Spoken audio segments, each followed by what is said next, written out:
శోభతో మంచిగా చేశారు. కామాక్షి కామాక్షి అని 3 అక్షరాలు. ఆ 3 అక్షరాలు మనకు అవసరమైన అన్ని అనుగ్రహాన్ని అందిస్తాయి అని లలితోపాఖ్యానం అనే గ్రంథంలో చెప్పబడినది. కామాక్షీతి త్రయో వర్ణాః సర్వమంగళహేతవః అని లలితోపాఖ్యానం అనే శ్రీ విద్యా గ్రంథంలో ఇలా చెప్పబడింది. సర్వమంగళ మాంగళ్యే శివే సర్వార్థ సాధికే శరణ్యే త్రంబకే గౌరీ నారాయణి నమోస్తుతే అని ఏ పద్యాల్ని మనం చదువుకుంటున్నామో అలాంటి సర్వమంగళాన్ని ఇచ్చే అమ్మవారుగా కంచి కామాక్షి అమ్మవారు ఉన్నారు.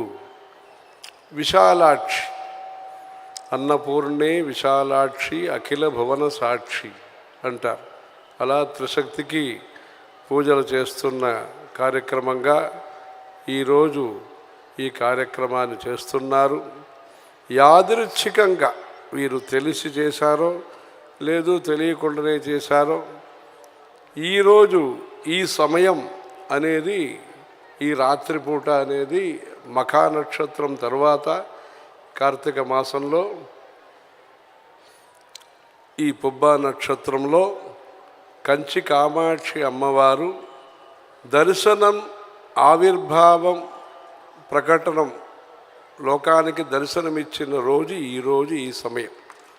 అది ఈ గొప్ప విశేషం. మీరు భక్తి టీవీ వాళ్ళు దీన్ని తెలుసుకొని చేశారో యాదృశ్యంగా చేశారో మొత్తానికి ఈ అదృష్టమైన విషయం.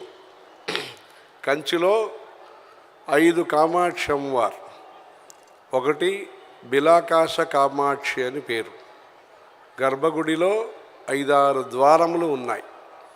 ఆ ద్వారం నుంచి అమ్మవారు ఈ స్వరూపంలో ఇప్పుడు ఏ స్వరూపంలో చతుర్భుజంలో మనం చూస్తున్నామో పద్మాసనంలో చూస్తున్నామో ఈ స్వరూపంలో అమ్మవారు దర్శనమిచ్చిన రోజు ఈరోజు ఐప్పసి పూరం అంటారు.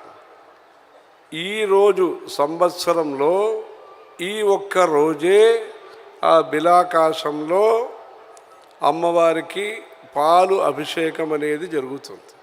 అది రేపు సాయంత్రం ఆ కార్యక్రమం ఉంటుంది. ఈ కార్యక్రమాన్ని మన జయేంద్ర సరస్వతి స్వామివారు మన నడమాడే దైవమైన శ్రీ శ్రీ శ్రీ చంద్రశేఖరేంద్ర సరస్వతి స్వామివారు వారందరూ కూడా స్వయంగా వెళ్ళి ఆ పాలు అభిషేకం చేస్తారు. ఆ గర్భగుడి లోపల ఈ ద్వారాలు ఉన్నాయి. బిలాకాశం ద్వారం అంటే బిలం. ఆ బిలాకాశం నుంచి అమ్మవారు